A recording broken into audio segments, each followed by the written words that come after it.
Francisco Carvalho e esse foi o Minuto Saúde. São Francisco.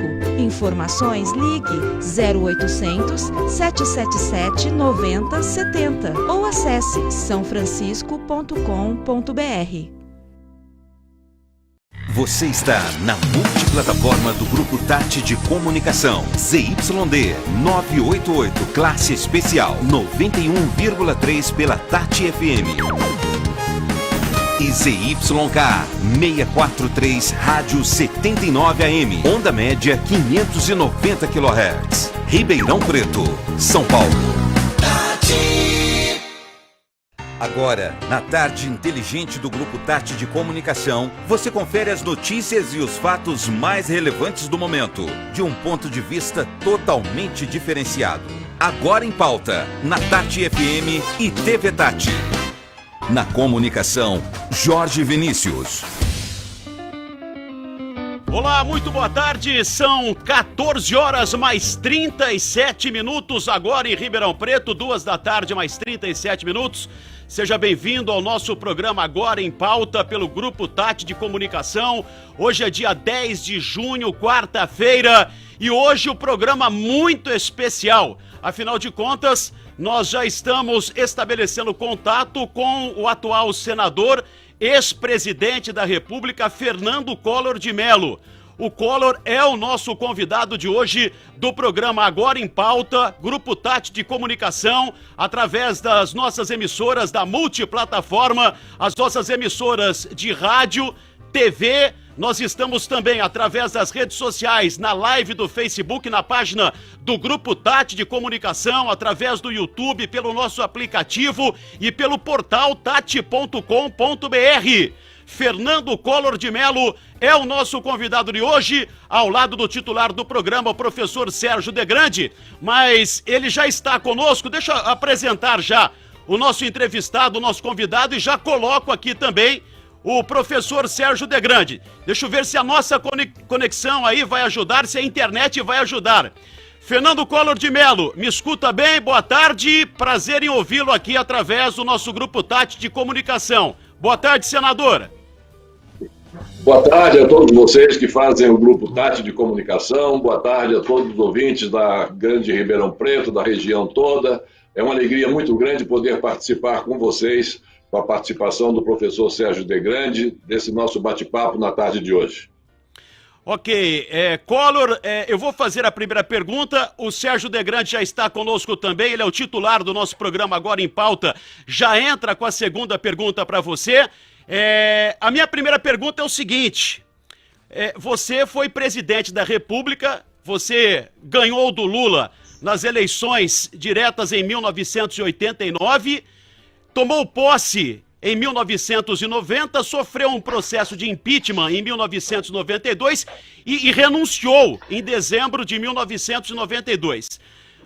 Depois de tanto tempo, Collor, na sua avaliação, qual foi o seu principal erro e qual a sua avaliação do atual presidente Jair Bolsonaro e se, na sua opinião, o Bolsonaro consegue terminar o mandato nessa gestão? Bom, o maior erro que eu cometi foi de não ter dado a atenção devida ao Congresso Nacional, como era meu dever fazê-lo. E com isso eu não construí uma base de sustentação sólida que pudesse me apoiar, sobretudo nos momentos mais difíceis em que se tratava do meu afastamento. Em função disso, eu sofri o impeachment. Então, meu maior erro foi de não ter dado a atenção devida à construção de uma sólida base parlamentar no Congresso Nacional. Em relação ao atual presidente, eu vejo ele incorrendo nesse mesmo equívoco, nesse mesmo erro. E é algo que eu venho alertando já tem mais de ano, logo 2, 3 meses depois da posse, eu venho alertando para a necessidade do presidente dedicar sua atenção a elaborar, a construir, a realizar essa tarefa de construção da sua base de sustentação no Congresso Nacional. Lembrando a ele que o presidente da República, ele é, antes de mais nada, um líder político da nação. E como líder político da nação, ele tem que fazer política. E fazer política por intermédio dos instrumentos institucionais, que são os partidos políticos e os próprios políticos. Isso é o dever, numa democracia, do líder político da nação de fazer, sem esse receio de dizer que é o toma lá da cá, porque o toma lá da cá é uma forma pejorativa de que encontraram para falar sobre algo que é absolutamente natural numa democracia, que é o entendimento do governo com os partidos políticos para formar uma maioria parlamentar que gere a governabilidade, sem a qual o mandatário não tem condições de concluir o seu mandato. E esses exemplos nós vemos agora muito recentemente, tanto em Israel, que é uma democracia já consolidada numa região conflagrada do Oriente Médio, mas que, apesar disso, depois de 1 ano e 3 eleições seguidas, as primeiras 3, e nenhuma das 3 foi um partido conquistou maioria, ao final da terceira, os 2 contendores sentaram-se e resolveram dividir o governo. Mas isso à luz do dia, sob os refletores da mídia, da imprensa, com a participação da população, feito um jogo às claras e dividiram rigorosamente os ministérios. Tantos ministérios para você, tantos ministérios ficam para outro partido, e vamos dividir inclusive o mandato, 2 anos para cada um. Então, quando isso é feito à luz do dia, evita-se o toma lá da cá. Evita-se essa forma pejorativa de se apelidar uma ação efetivamente democrática e praticada em todo o mundo, somente porque não é feito às luzes ou sob o escrutínio da mídia e da população. Outro exemplo é a Itália. Na Itália nós temos movimentos surgidos recentemente de extrema-direita, como os 5 Estrelas, como a Liga do Norte, que agora recentemente fizeram uma composição com partidos de esquerda, eles que são Liga do Norte e a 5 Estrelas, movimentos de extrema-direita, fizeram um acordo com a esquerda para poder formar uma maioria e governar. Então isso é perfeitamente possível, e é isso que o governo, acredito, deva fazer, mas não da maneira como ele iniciou agora, muito recentemente, de forma meio escamoteada, ninguém sabendo direito os contatos que ele vem mantendo dentro do Palácio do Planalto, se é uma agenda que não é muito clara sobre o nome das pessoas que ele está recebendo para tratar dessa composição. Enfim, isso aí é que gera e leva a se depreender que esses entendimentos estão na base do toma lá da cá. É lamentável que isso esteja acontecendo sobre essa forma, poderia estar acontecendo de uma maneira mais aberta. E antes disso também, seria muito interessante que o presidente viesse a público para explicar à população a mudança do seu comportamento, porque durante a eleição ele foi muito rude e muito absolutamente claro quando dizia que no governo dele não haveria qualquer tipo de entendimento com partido político, nem com político, que ele não queria acordo, e até muito recentemente, naquela fatídica aparição dele na frente do quartel-general do Exército, em que ele sobe numa caminhonete para falar àqueles manifestantes que portavam faixas, todas elas com conteúdo absolutamente antidemocrático, contra as instituições, de uma forma muito rude, de uma forma muito bruta, e ele, ao invés de chegar e mandar o pessoal ensarilhar essas faixas e dizer que era contra aquilo que eles estavam ali propugnando, ele, silente, aceita, o calar consente, como se estivesse consentindo e até com uma certa simpatia pelo que aquelas faixas pediam. Então, nesse mesmo momento, ele chega, a primeira frase que ele pronuncia, isso é muito recente, ele diz que não quer qualquer tipo de entendimento com partidos políticos e com políticos, né? E depois colocou o agradecimento pelas pessoas que ali estavam se manifestando a favor do seu governo e contra o processo democrático.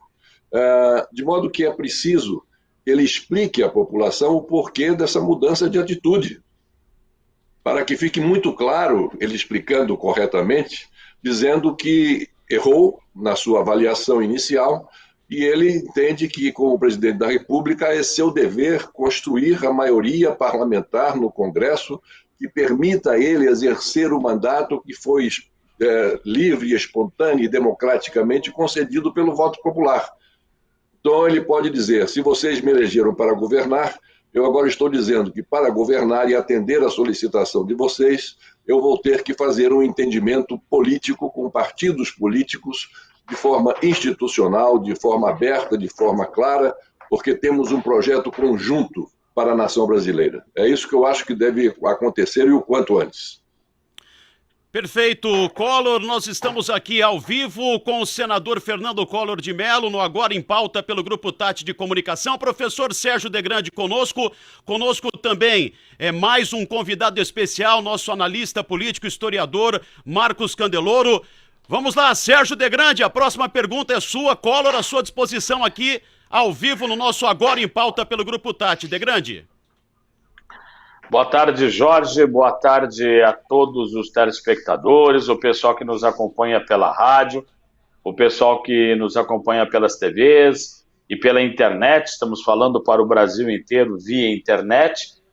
E eu queria fazer uma pergunta que, claro, é a pergunta que o Brasil inteiro sempre quis ouvir essa resposta.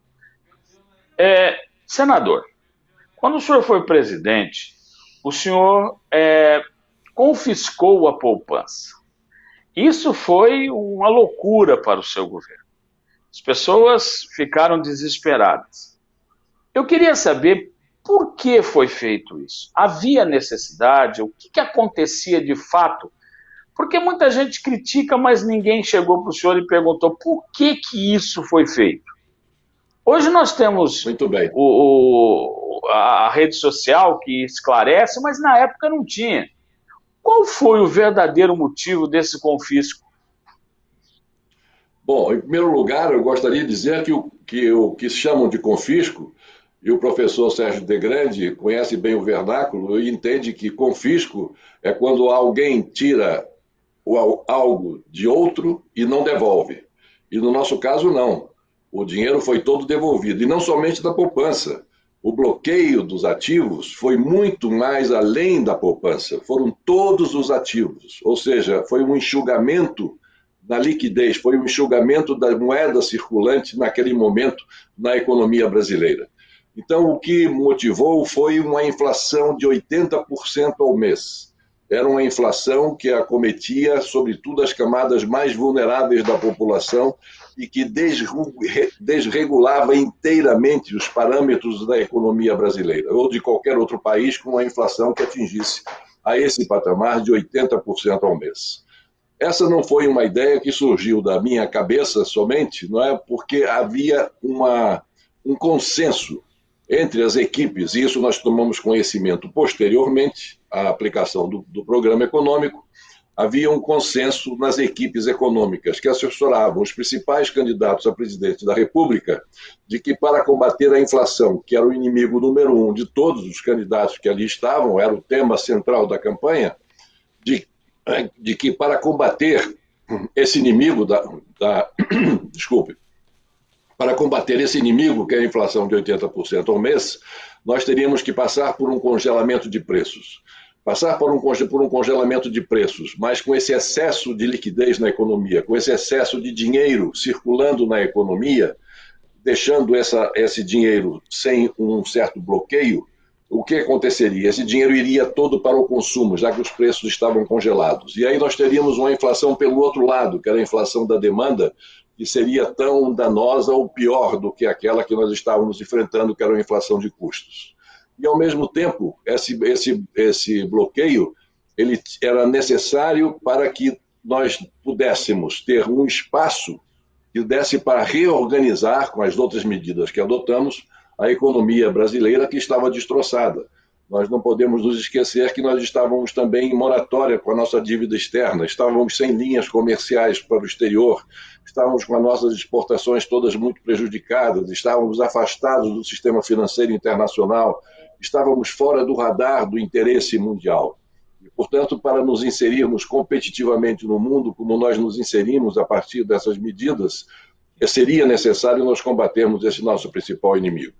E sobre isso que eu estou dizendo, que era um consenso das principais equipes, dos principais candidatos, 4, 5 dias depois, eu tomei posse no dia 15 de março, lançamos o programa no próprio dia 15, no dia 19, o Aloysio Mercadante, um prócer do Partido dos Trabalhadores muito importante, que era o coordenador do programa econômico do presidente Lula, à época candidato, foi visitar a ministra da Economia, Zélia Cardoso de Mello, isso foi noticiado amplamente pelos órgãos de comunicação no dia 19 de março, dizendo a ela o seguinte: Zélia, esse era o programa dos nossos sonhos, dos sonhos deles, do Partido dos Trabalhadores. Era o programa dos nossos sonhos, parabéns. Só que nós sabíamos, se tivéssemos sido eleitos, nós, aplicando esse programa, nós estaríamos fora do governo no dia seguinte. Por isso, parabéns pelo programa. Então, não havia muita saída. Realmente, o que eu peço, sempre venho pedindo, desde depois da aplicação desse programa, dizendo que os recursos que foram bloqueados foram todos eles devolvidos em 18 parcelas mensais, a última delas paga em agosto de 1992. O que eu me penitencio, peço desculpas e peço perdão, é pelo sofrimento que essas medidas causaram a milhares de famílias brasileiras. O desassossego que isso trouxe, o transtorno que isso trouxe. E isso eu me penalizo muito até hoje, em função desse sofrimento que eu também assimilei grande parte dele. Fiz já esse pedido e faço novamente, mas sabendo todos que não havia outra alternativa, não somente eu, fosse quem fosse, daqueles candidatos que estávamos disputando ali os 4, 5 primeiros lugares. Qualquer um deles que fosse eleito estaria adotando uma medida como essa, porque com a liquidez excessiva que havia no mercado, não seria possível conciliar o combate a uma hiperinflação de 80% ao mês e que seria um transtorno, então, maior para a economia brasileira. Foi assim que aconteceu. Collor, antes do Candeloro, até para emendar já nessa sua última resposta à minha pergunta, para a gente não perder a sequência aqui da nossa entrevista, um dos seus planos econômicos resultou em muitos empresários que quebraram. Nós tivemos um índice muito alto de suicídios no Brasil e a minha pergunta para você é, naquele momento de turbulência que você estava passando à frente da presidência, você em algum momento chegou a imaginar tirar a sua própria vida, se suicidar também?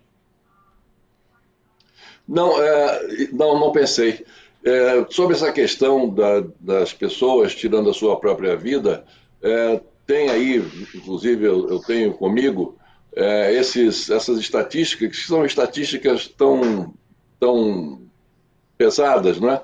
Mas, enfim, que me enviaram no momento, comparando o índice de suicídios havidos no Brasil nos anos 90, não é? Anteriores aos anos 90, década de 80 e posteriormente ao meu mandato. E o índice de suicídios no Brasil durante o meu mandato foi o menor índice, embora a gente tenha que falar sobre esse tema agora, em função da pergunta que me é feita, mas é extremamente desagradável tratar de um assunto como esse, até porque nós estamos tratando de vidas humanas. Mas em relação àqueles que tiraram as suas vidas durante o meu período, seja por qualquer motivo que tenha sido, foi o menor havido antes, na década que antecedeu o meu governo, e na década seguinte a minha deixada, ao momento em que eu deixei a presidência da República. Então, tudo isso aconteceu, mas e quando você fala da questão das empresas, realmente algumas empresas sofreram. Porque o que acontecia naquela época? Nós tínhamos também as chamadas reservas de mercado. O Brasil era um país fechado, era um país acanhado, era um país que tinha um complexo de país colonizado. Então, era um país que tinha reservas de mercado como se fossem a reedição das capitanias hereditárias na época do descobrimento. Então, essas capitanias hereditárias ou reservas de mercado tinham os seus donos. Então, tinha o dono da reserva de mercado de informática, tinha o dono da reserva de informática do setor automobilístico, tinha os donos da reserva da produção de cimento, reserva de mercado na produção de cimento, tínhamos a reserva de mercado do setor petroquímico. E quando nós fizemos a abertura para mostrarmos que nós queríamos ser parceiros sérios e confiáveis da comunidade internacional, nós fizemos essa abertura para que nós pudéssemos competir com aquilo que eu disse, para nos inserirmos competitivamente dentro do cenário internacional. E criamos, inclusive, um programa chamado, cuja sigla era PBQP, Programa Brasileiro de Qualidade e Produtividade. Programa esse que estava dedicado, com recursos, um fundo forte, alicerçando esse programa para incentivar, para financiar as empresas que estavam sem condições de competir com os produtos importados com aqueles produtos que eles fabricavam, para que acelerassem o seu programa de modernização. E esse programa teve muito sucesso e muitas empresas não sucumbiram. As que sucumbiram foram aquelas que estavam realmente muito enfraquecidas porque estavam trabalhando com uma realidade completamente fora dos padrões, uma realidade administrando de uma forma sem contato com a nossa realidade. O fundamental é que essa abertura comercial, enfim, acabou com a reserva de mercado da indústria automobilística. Nós tínhamos 4 montadoras e 40 modelos de carros oferecidos ao consumidor naquela oportunidade. Hoje nós temos cerca de 60, se contarmos entre montadoras e fábricas, e temos mais de 400 modelos à disposição dos consumidores brasileiros. Foi uma grande abertura. Na reserva de informática e na reserva das telecomunicações, também nós, que aí já foi uma desregulamentação, foi o processo de abertura da privatização aqui internamente, nós conseguimos também que os nossos computadores deixassem de ser computadores de uma geração 3 a 4 gerações anteriores à geração dos computadores que eram vendidos em drugstores americanos, portanto vendidos a granel, e passamos a ter computadores de boa qualidade. Passamos a ter telefonia celular. Hoje a gente fala de telefone celular, as pessoas nunca perguntam, quando é que surgiu a telefonia celular no Brasil? Surgiu no meu governo, graças a esse processo de abertura e da quebra de reservas de mercado. E nós implantamos, então, a telefonia celular, que é hoje um apetrecho, um objeto que nós não saímos de casa, é como se fosse a nossa segunda pele. Ninguém sai de casa sem sentir falta, caso não tenha ele no bolso, sentir falta do seu telefone celular, e que depois abriu as portas para esse mundo novo da internet com o qual hoje nós estamos convivendo.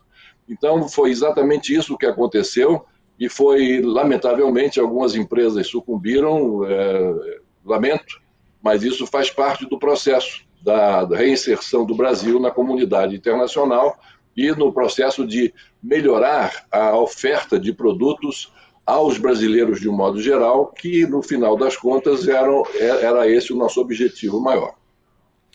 Próxima pergunta do nosso analista político, historiador, colunista aqui do portal tati.com.br, Marcos Candeloro. Boa tarde. Collor à sua disposição, Candeloro. Boa tarde, amigos ouvintes, boa tarde, Jorge, mestre de Grande, senador. Um grande prazer, muito obrigado por ter aceito o convite de participar aqui com a gente. Além de tudo, obrigado. Eu sou um estudioso do período do teu governo e da continuidade no Senado em termos de relações internacionais. Eu queria emendar 2 perguntas que emergem assim com grande... que me trazem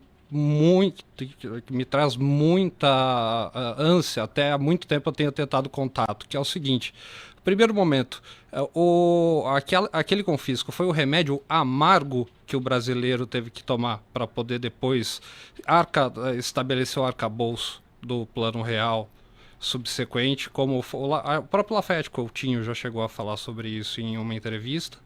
E a segunda pergunta o senhor mencionou várias vezes a abertura de mercado. Quem não se lembra, antes a gente tinha carroças, como o senhor mesmo usava a expressão, a gente tinha os velhos fenemês, uma tristeza absurda, uma herança getulista, e eu pergunto, qual a importância que o senhor enxerga hoje dessa iniciativa, dessa contraposição ao que estava estabelecido, vamos dizer assim, a uma elite já confortada com o mercado brasileiro?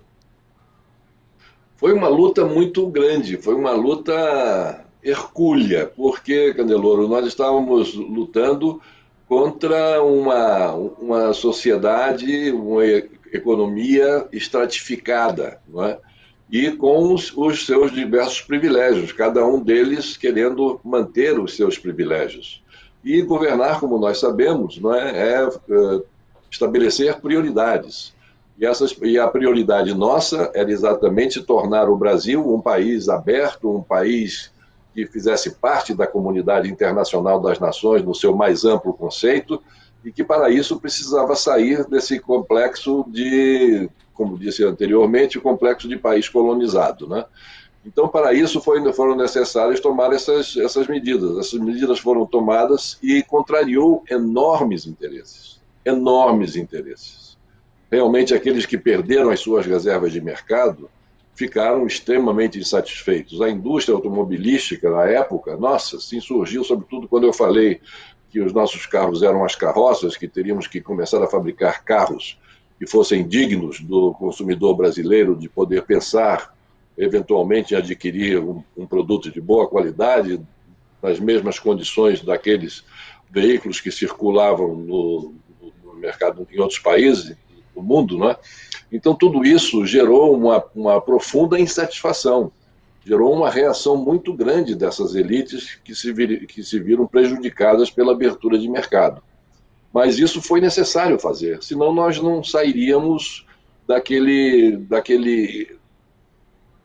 país absolutamente sem conexão com o mundo exterior, e exatamente num momento que coincidiu com a queda do Muro de Berlim, com a queda do mundo bipolar e com o início da chamada globalização.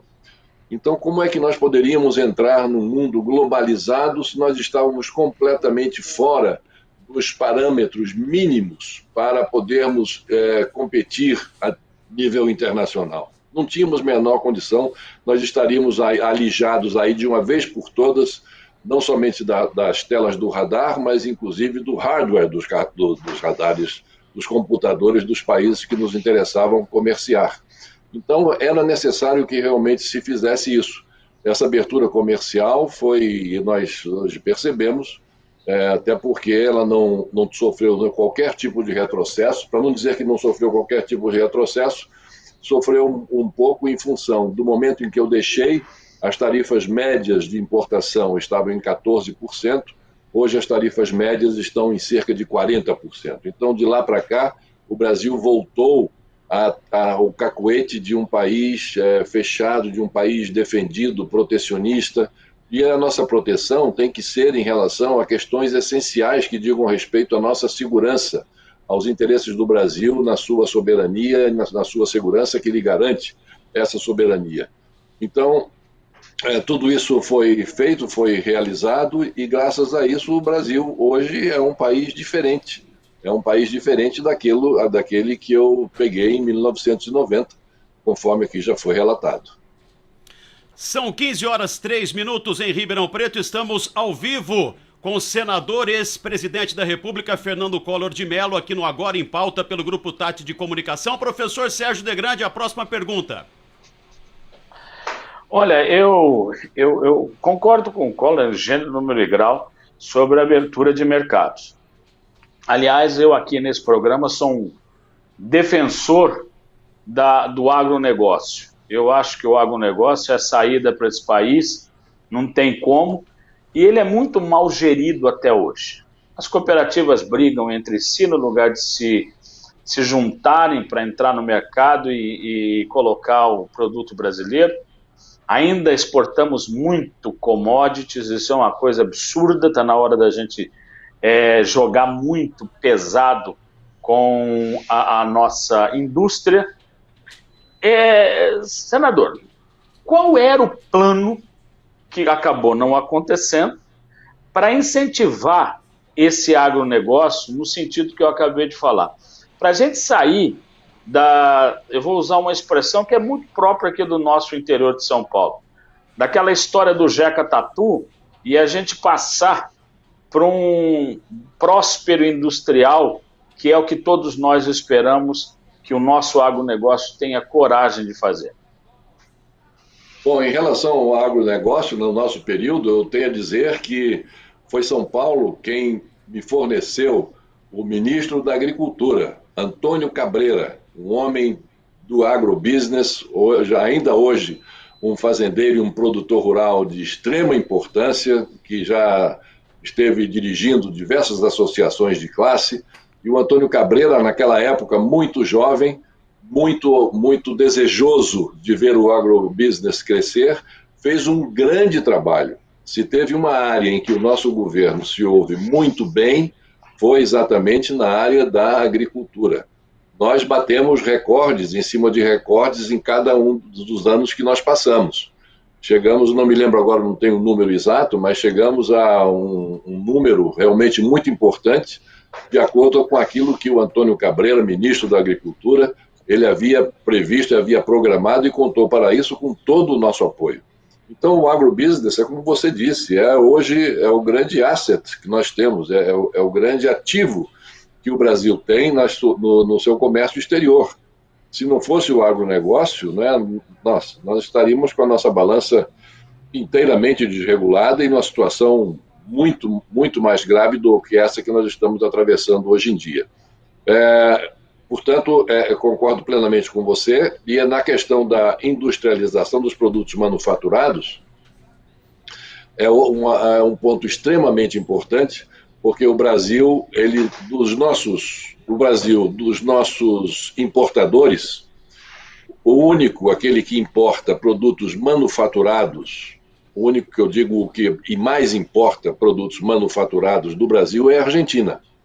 E que agora, com essa crise, diminuiu bastante as suas compras. Mas, com a Argentina, diferentemente do que disse o ministro da Economia atual, há alguns meses atrás, dizendo que a Argentina não tinha nenhuma importância, que o Mercosul era uma coisa menor e que a Argentina, vou repetir, não tinha a menor importância para o Brasil, tem sim uma enorme importância, não somente por ser um parceiro estratégico do Brasil, mas por ser o país que mais adquire produtos manufaturados brasileiros é a Argentina.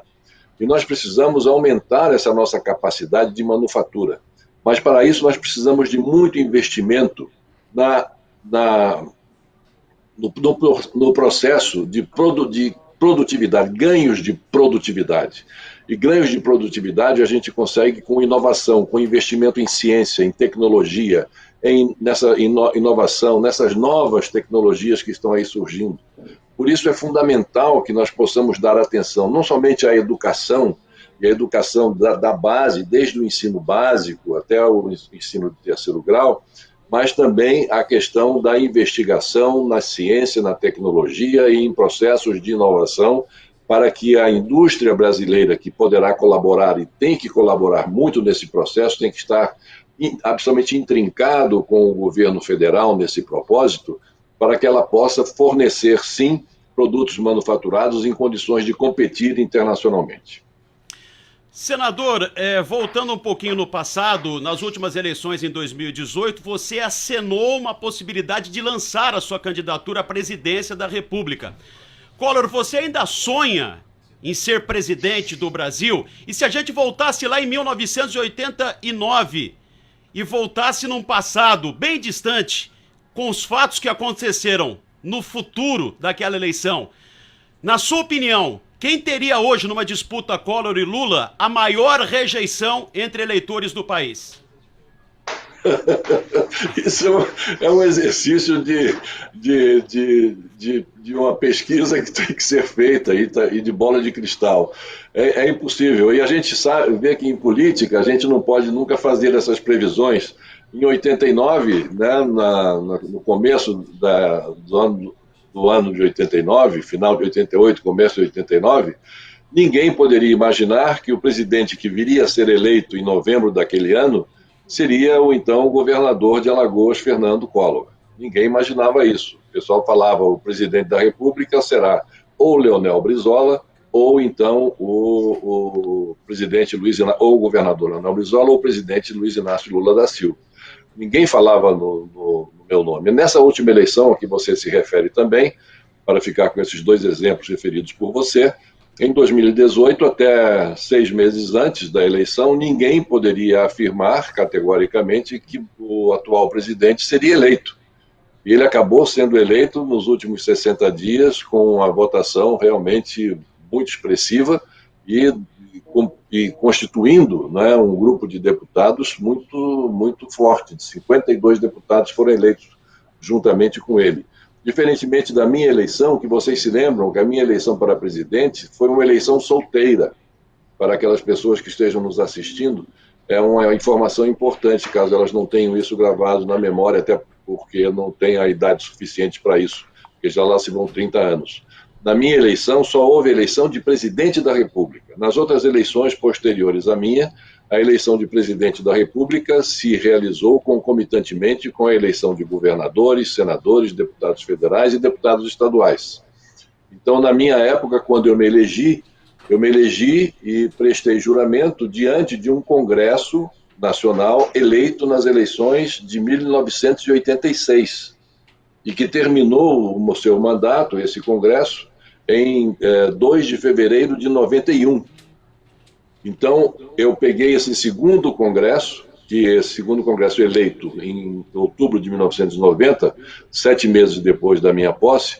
E nesses 7 meses eu governei com esse Congresso, como disse, eleito em 86, e foi esse Congresso que aprovou. Essas medidas econômicas todas não foram impostas por mim, de cima para baixo. Essas medidas sofreram a deliberação, foram objeto de debates acalorados dentro do Congresso Nacional, todas essas medidas econômicas, inclusive o bloqueio dos ativos, e foi aprovado pelo Congresso Nacional. Quando houve essa eleição, então, 7 meses depois da minha posse, esse Congresso já chegou a Brasília carregando o peso da insatisfação que as pessoas tinham, uma parcela das pessoas tinham, até porque no mês seguinte, ou no mesmo mês da aplicação das minhas medidas, pesquisa Datafolha foi realizada e dava 66% de aprovação da população às medidas adotadas, inclusive o bloqueio dos ativos, né? Incluindo aí a questão da poupança.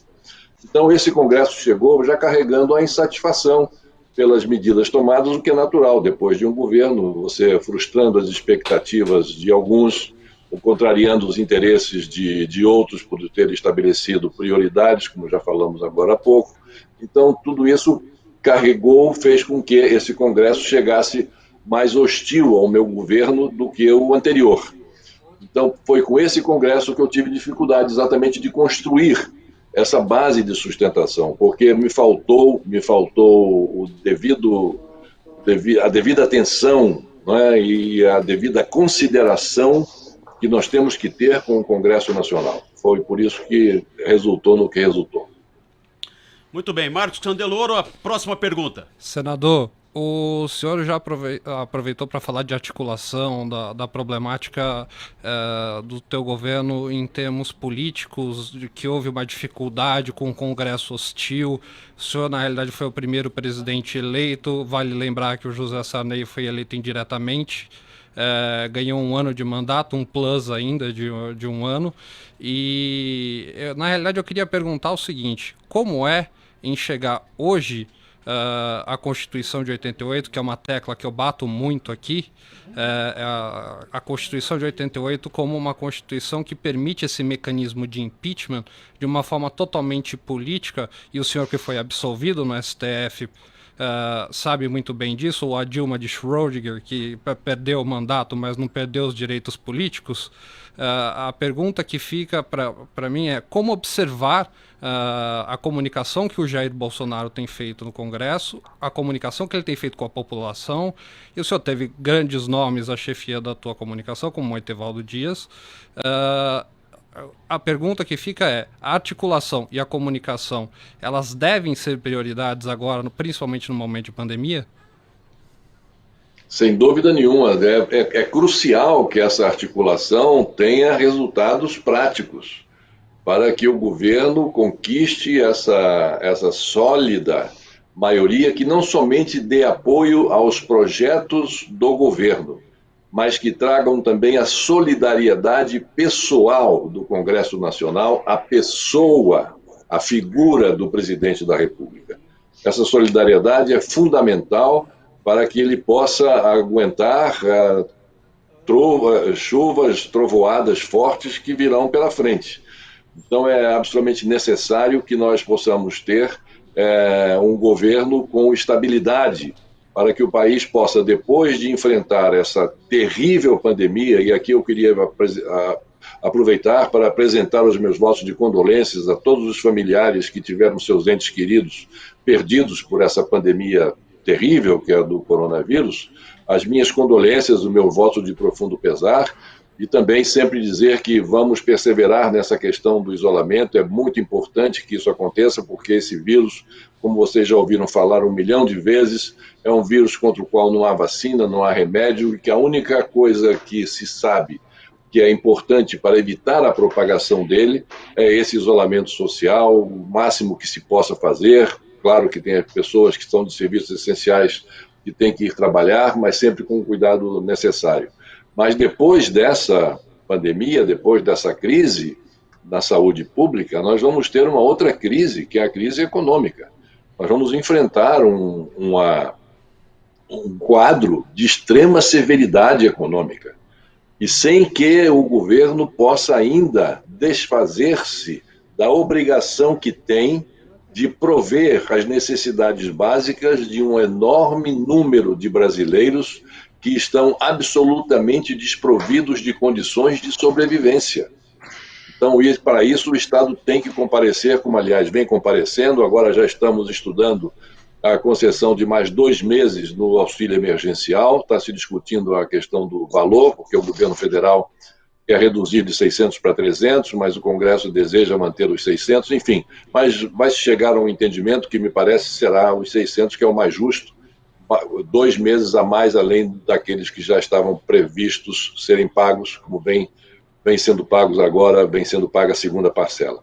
Então, é um outro momento extremamente importante. E aí eu vejo alguma dificuldade em relação à presença do atual ministro da Economia, porque o atual ministro da Economia, ele entrou com um projeto liberal, um projeto que é absolutamente smithiano, e buscando sempre o ajuste fiscal. E aqui um parênteses apenas, eu gostaria de dizer a vocês que o meu governo, até hoje, foi o único governo nessa república que apresentou mensalmente superávit na sua execução orçamentária. Muito antes de se votar essa lei de responsabilidade fiscal, que é uma das melhores leis que nós já votamos e que está aí em vigência, já no meu governo, sem que houvesse lei que nos obrigasse a isso, nós nos obrigamos a apresentar mensalmente, sem falhar um mês sequer, o superávit na execução orçamentária.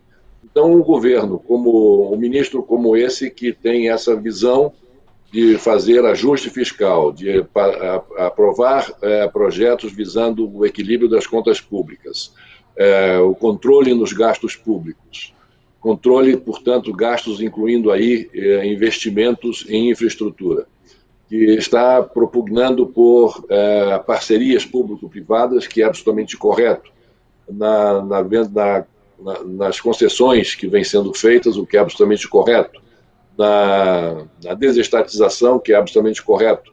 Mas como conciliar esse projeto com um projeto keynesiano, que é esse que nós estamos vivenciando agora, que é da presença do Estado na economia, fortalecendo as camadas mais vulneráveis para que elas superem esse grave momento que nós estamos vivenciando. Esse vai ser um dilema. Eu não sei se o ministro da Economia ele irá mudar 180 graus a sua política, saindo dessa política liberal para uma política em que o Estado esteja mais presente na vida das pessoas. Bom, senador, o nosso Sérgio Degrande já está com a próxima pergunta engatilhada, mas rapidinho, só responda pra gente o seguinte: é lenda ou Ribeirão Preto quase teve um presidente da República? Na formação da chapa de vocês para concorrer com o Lula em 1989, o ex-deputado estadual e ex-deputado federal João Cunha, ribeirão pretano, ele de fato estava disputando a condição de vice na chapa com Itamar Franco, ou isso é lenda, ou existiu de fato essa possibilidade? O deputado João Cunha foi um bravo e valorosíssimo companheiro. Ribeirão Preto marcou muito a minha vida pessoal e política, porque o primeiro comício que eu fiz como candidato a presidente da República foi aí em Ribeirão.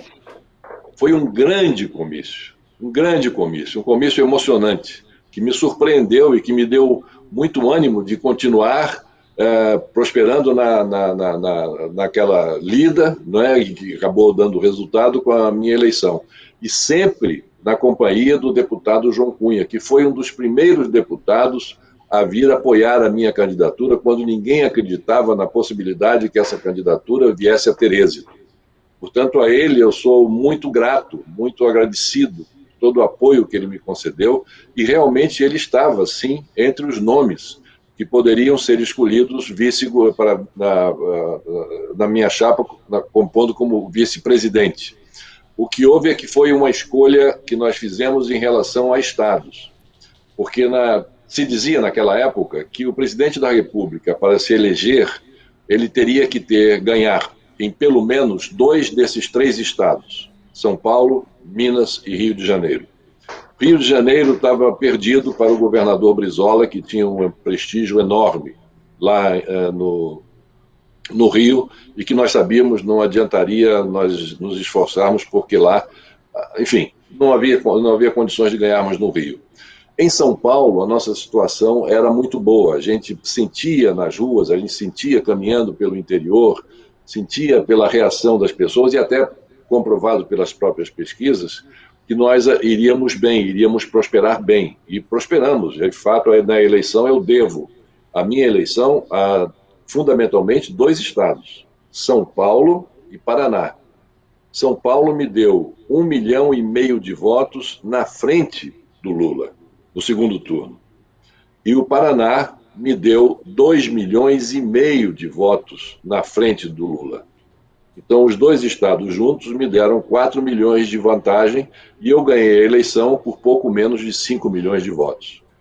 Portanto, a disputa nas outras regiões foram bem mais acirradas, e a vitória de um ou de outro era por uma diferença muito pequena.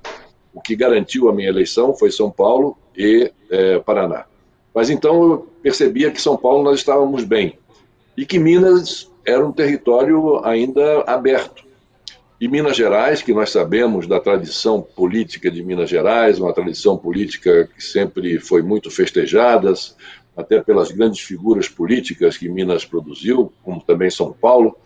Mas, enfim, São Paulo estávamos bem, precisávamos, então, que viesse de Minas o vice-presidente. E foi daí porque veio a escolha de um vice de Minas Gerais, que foi o senador Itamar Franco, e que nos deu possibilidade de nós empatarmos o jogo em Minas Gerais, nos dando, não me lembro se uma pequena vantagem, uma pequena desvantagem em Minas, mas enfim, equilibramos em Minas, perdemos no Rio, mas tivemos uma grande vitória em São Paulo e alicerçada pela vitória que tivemos no Paraná. Então é verdade, sim, o deputado João Cunha sempre esteve cotado aí para ser candidato a vice.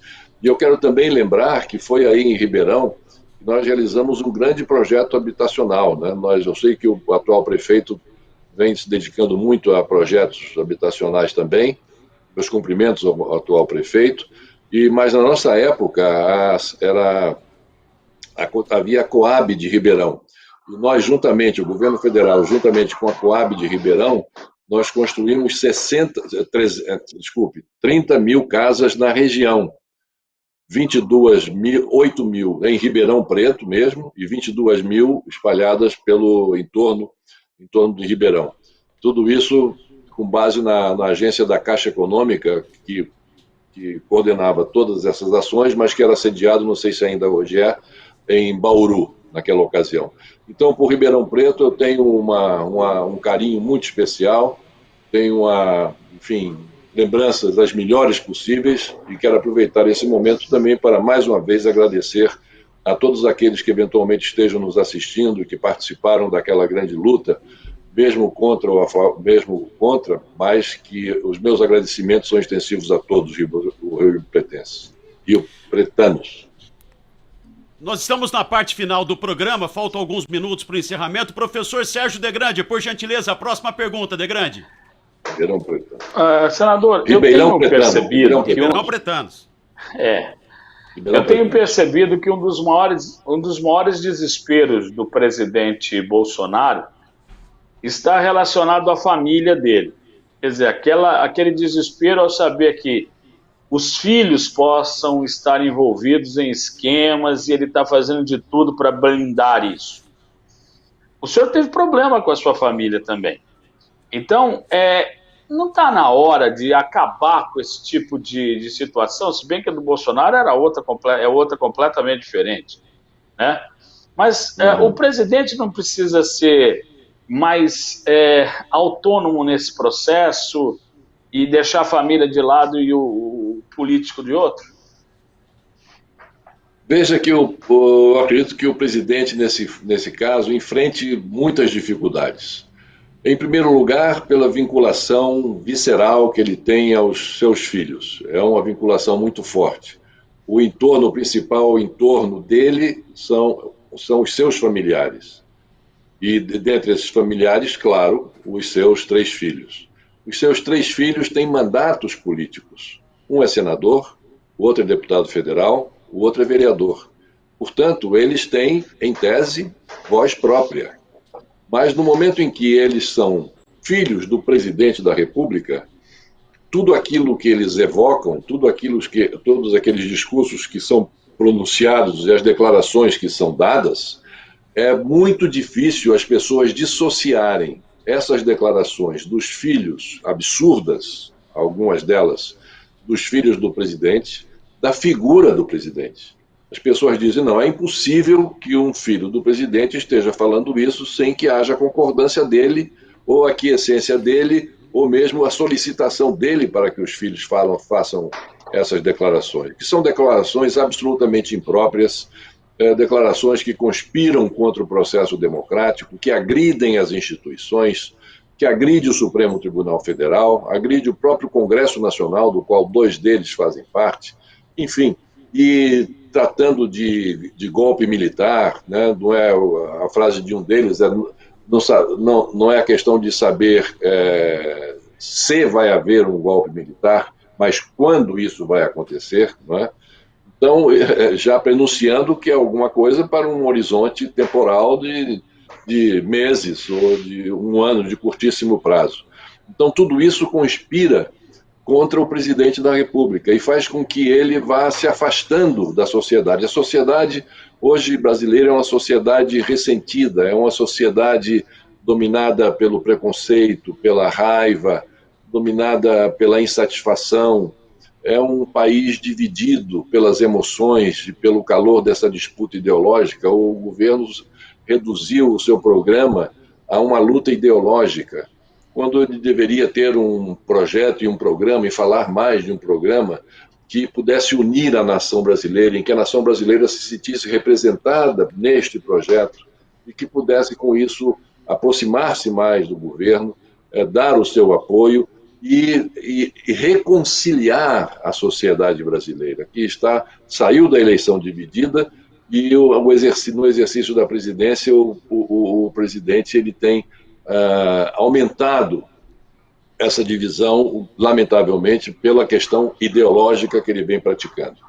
Então, de modo que o ideal seria que os filhos dele fossem contidos, que não dessem declarações tão polêmicas, que estivessem fazendo o seu trabalho em prol dos seus estados, representando os seus estados, enfim, trabalhando pela melhoria da qualidade de vida no Brasil como um todo, mas com tantas outras áreas de atividade na política a que eles poderiam se dedicar de forma proveitosa para eles próprios e para o governo do pai, eles vêm optando pelo discurso do enfrentamento.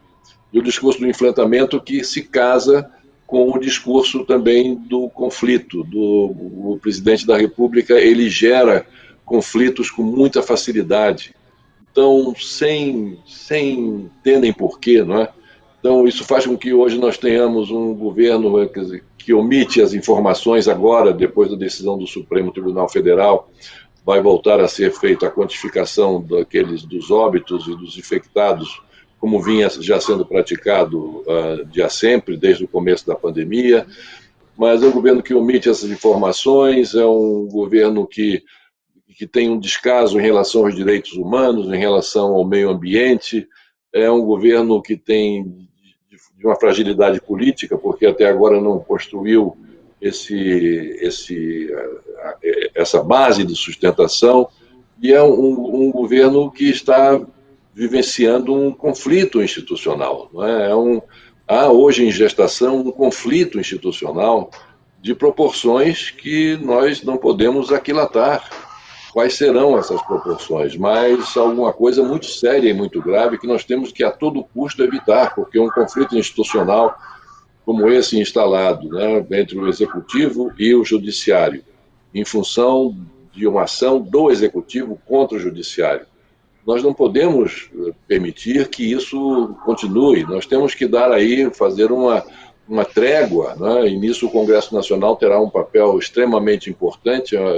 Lamentavelmente, hoje não há reuniões presenciais do Congresso Nacional, e nós entendemos por quê, está claro, está implícito, mas é preciso que rapidamente, nós esperamos que essa pandemia ela nos dê uma certa folga nos próximos meses, para que nós possamos, nós, Congresso, voltarmos a ter as nossas reuniões presenciais e, com isso, podermos, de forma mais efetiva, auxiliar para que as instituições voltem a funcionar de maneira harmônica, de maneira independente, como pressupõe, como preconiza, como determina a Constituição Federal sobre a qual nós estamos vivendo. Bom, são 15 horas e 31 minutos, estouramos já 1 minuto o horário aqui, mas o Collor já tem uma certa experiência de participar de debates, essa situação toda. 30 segundos a pergunta do Candeloro, a pergunta final, e 1 minuto, por gentileza, Collor, para a gente encerrar o nosso programa. Estilo debate mesmo, hein? Pinga fogo. Senador, o Mourão, vice-presidente, é o vale impeachment do Bolsonaro? É a garantia de que ele não será empichado? Não diria isso, até porque essa questão do impeachment se fala muito, mas eu acho que não é o momento de nós tratarmos desse assunto, porque nós estamos vivendo uma pandemia que não é restrita aos limites geográficos do Brasil, é uma pandemia que acomete todo o planeta no dia de hoje. E agora, particularmente aqui na América do Sul, e especificamente no Brasil, que é o epicentro da América do Sul, da propagação do vírus. Então, como é que no meio de uma pandemia como essa nós podemos tratar de um assunto tão grave, de um assunto tão sério, de um assunto que deve ser objeto, não é, infelizmente, vulgarizado aqui no Brasil, mas só deve ser utilizado em última das últimas instâncias? Como é que nós vamos discutir sobre a questão do impeachment? Eu acho que não é esse o momento. O momento é de nós procurarmos nos unir, todos nós unidos, a começar do presidente da República, se reencontrando com os governadores e com os prefeitos, parando com esse xingamento em relação aos governadores, estabelecendo com os governadores e com o Congresso Nacional, mas especificamente no Executivo, com os governadores e com os prefeitos, para que juntos tenham a mesma agenda de como combater o coronavírus, porque a população ela fica sem saber a quem seguir. O presidente diz uma coisa, não usa máscara, vai à aglomeração, quando é proibido aqui no Distrito Federal se participar de aglomeração e de sair sem o uso da máscara, tem multas, e esse é um bom exemplo que o presidente dá, não é. Então a população fica vendo o presidente nessas manifestações, que ainda bem, nesse último domingo, ele não foi, encerrando aí, espero eu, encerrando uma lista de 7 domingos seguidos em que ele compareceu a essas manifestações, desta maneira, contrariando todos os preceitos daqueles que entendem da medicina, da ciência, da academia, enfim, que ele possa, com isso, construir um discurso de unidade e de transmitir à população para que ela não fique em dúvida, o presidente é que está certo ou os governadores é que estão certos? A quem nós vamos seguir? E nesse a quem vamos seguir, aqueles que ficam mais agoniados, aqueles que estão mais desejosos de sair, porque não estão aguentando mais essa quarentena, eles aproveitam e saem, e aí a taxa de isolamento social cai a 40%, o que é extremamente perigoso, porque nós sabemos que há uma relação direta. Quanto menor o percentual de isolamento social, maior a taxa de mortalidade e maior a taxa de infectados pelo coronavírus. Então, eu acho que esse era o momento dele buscar sair desse momento difícil, né, desse conflito em que nós estamos vivendo, ele acabar com esse conflito, reunindo o seu próprio executivo, seus próprios ministros, encontrando um consenso na forma de agir com os deputados, com os governadores e os prefeitos, com a maioria no Congresso Nacional. Esse seria o melhor dos mundos. Eu espero que ele consiga isso. Realmente espero, como brasileiro, que ele consiga isso, porque o que nós desejamos é um Brasil estável, respeitando as nossas instituições democráticas e respeitando, sobretudo, a nossa Constituição e o dever que nós temos de manter e consolidar o nosso processo democrático. Bom, senador Fernando Collor de Mello, a gente agradece imensamente o espaço disponibilizado para que você participasse conosco aqui pelo Grupo Tati hoje do programa Agora em Pauta. Grande abraço e mais uma vez, muito obrigado. Passamos do tempo. O senhor prometeu responder em 1 minuto, já infringiu aqui o nosso tempo também, a nossa lei do nosso debate aqui. Grande abraço, muito obrigado mais uma vez. Grande abraço, muito obrigado a você, muito obrigado ao professor Sérgio, ao professor Candeloro, enfim, a todos que estão nos assistindo, meu forte abraço. Até um outro dia. Muito bem, 15h36, peço desculpas aqui, Alessandro Maraca vem aí para comandar o programa Interação e o Agora em Pauta volta amanhã na programação normal do Grupo Tati de Comunicação a partir das 2h30 da tarde. Obrigado pelo seu carinho, obrigado pela sua audiência. Até amanhã. Maratona da